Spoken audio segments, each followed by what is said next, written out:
Welcome back.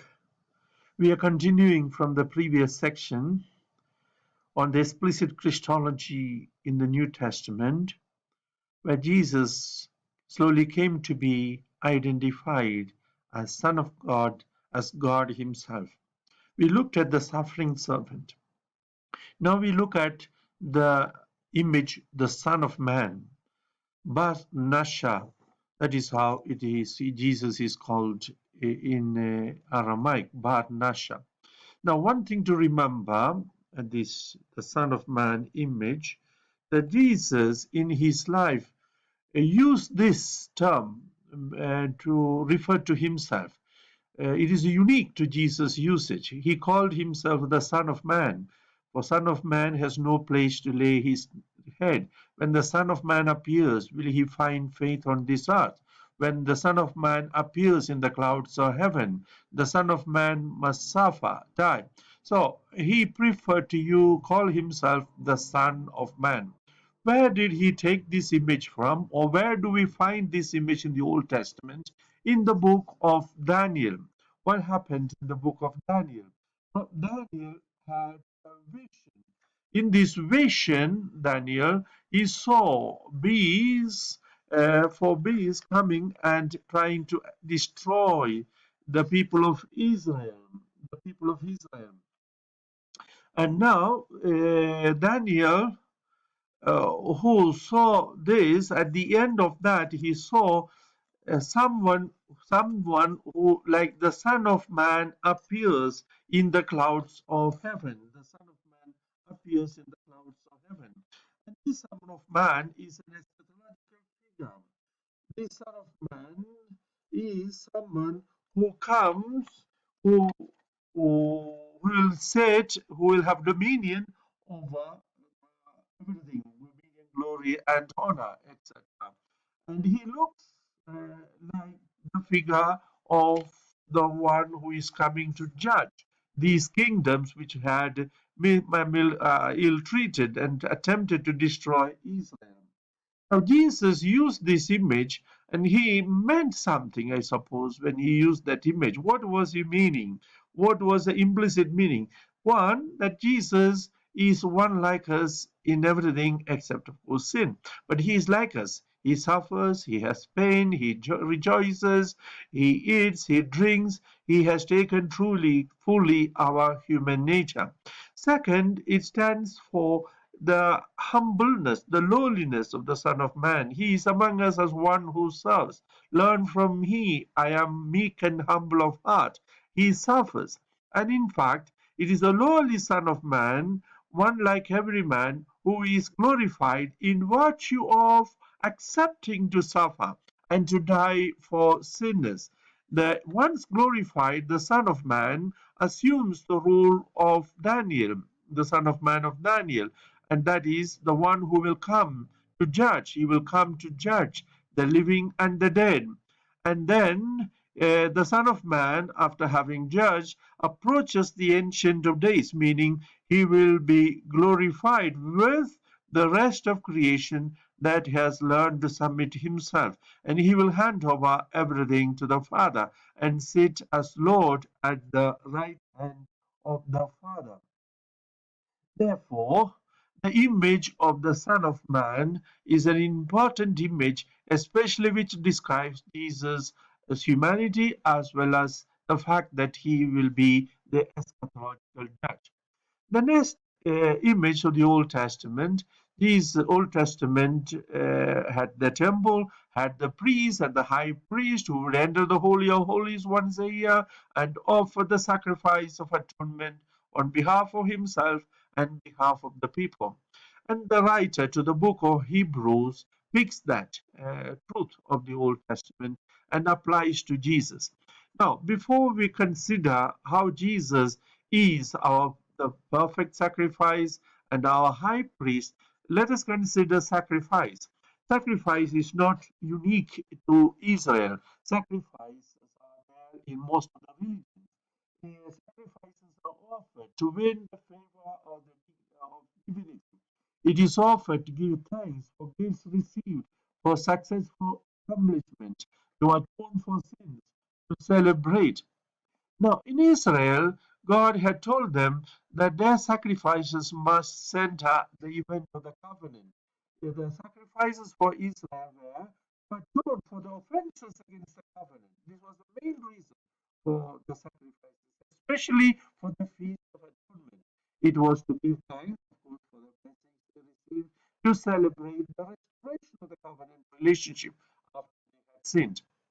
Now, when Israel offered sacrifices, they were to preserve some such inner attitude of humility, attitude of obedience to the Father and contrition to God the Father.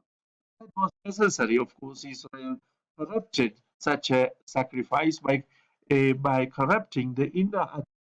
The prophets criticized them, called them people of Sodom, people of Gomorrah, sinners. And Jesus joined in this critique. You remember Jesus telling them, go and learn the meaning of the words. I desire mercy, not sacrifice.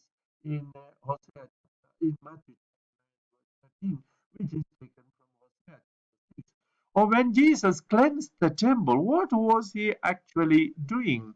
He was, of course, cleansing the temple, which he said had become den of thieves, quoting Jeremiah 7:11, marketplace, he said, and he cleansed the actual businesses that were going on. But it was also a denunciation of the corruption of the genuine spirit of sacrifice. The temple had become a place of commerce. Now, he not only in word and action cleansed the physical temple, but he also instituted and made the perfect temple his own body and the perfect sacrifice carried out in his body. And that happened. The climax was Jesus' death on the cross. Whole of his life was a life of obedience to the Father. I have come to do the will of my Father. My food is to do the will of my Father. From the conception in the mother's womb to his death on the cross, he carried out the will of the Father. And the climax is on the cross, where he lays down his life in obedience to the Father and in solidarity and love with his people, with us, the mankind. He offered to the Father the perfect sacrifice. So, what makes Jesus' death on the cross the perfect sacrifice is it is done in perfect conformity with the will of God and perfect love for his Father and for us, human beings. And that is the perfect sacrifice. And the John picked it up and he saw and he called Jesus the Lamb of God who takes away the sins of the world. In chapter 1:29 and chapter 1:36. The terms lamb, child, servant, they are applied to Jesus, applied to the suffering servant, and applied to the lamb here, the one who goes up on the cross. Jesus is called that. And Jesus is also the high priest according to the order of Melchizedek, according to the book of Hebrews. High priest according to the order of Melchizedek. Melchizedek, the people did not know his origin, where he came from, and where he would end. Jesus is like that, the eternal origin of the Son. And he offers bread and wine. Jesus also offered bread and wine.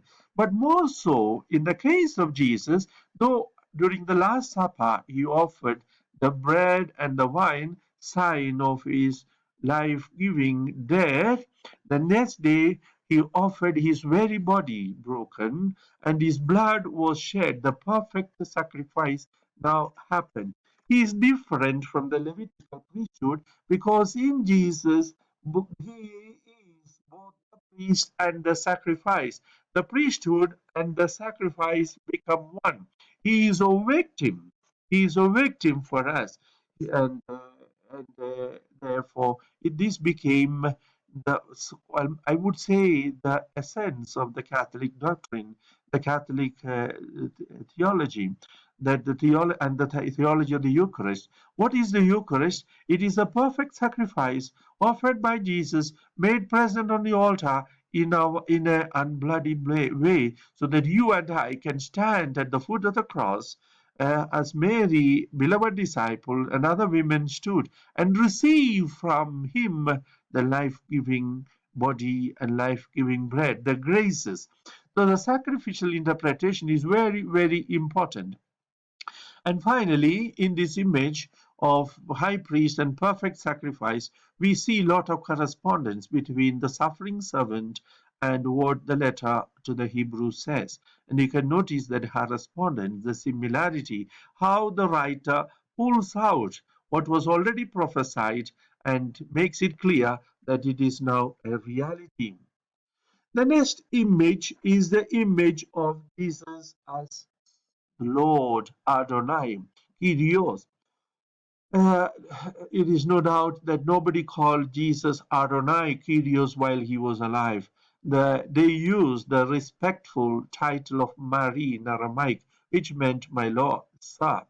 Sir, what is it? But the title Lord Adonai, Kyrios, is found in the early charismatic expressions where Jesus is called Lord. It meant Jesus possessed divine power, majesty. We owe unconditional allegiance to Jesus. Well, let us take a test from Philippians chapter 2, 6, 11. The hymn.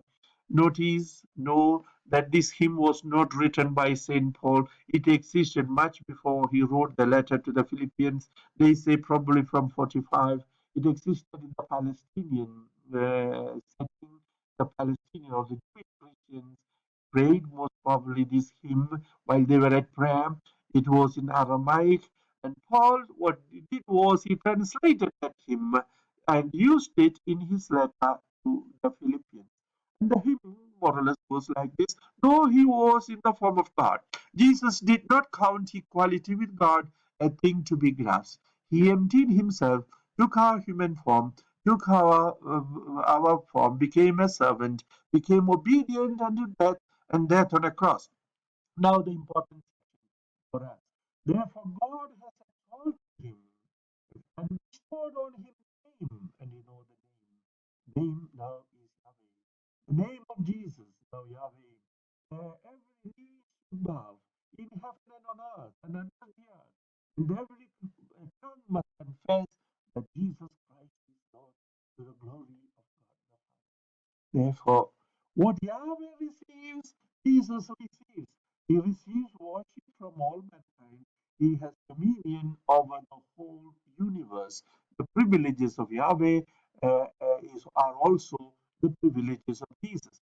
Of course, Paul had already discovered it slowly, but in the beginning way, during the Damascus experience, he saw that God was revealing to him his son. Saint Peter spoke of it in his speech. He said, God has made him Lord, Messiah, King, and this Jesus is now the Lord. And if you declare with your mouth that Jesus is Lord and believe in your heart, Paul said, you will be saved. So Luke used the phrase, Lord has truly risen and appeared to Simon. It is also found in the Eucharistic narrative in 1 Corinthians chapter 11. Jesus is encountered. And the prayer of Maranatha, come Lord Jesus, that is preserved in the original form. It is Lord, Jesus is Lord. This Lordship of Jesus extends to the whole world. It is also social kingship, Lordship. It is over our hearts, over our lives, our families, also our country, and the whole world. It is not only a spiritual Lordship, but it is also a social Lordship.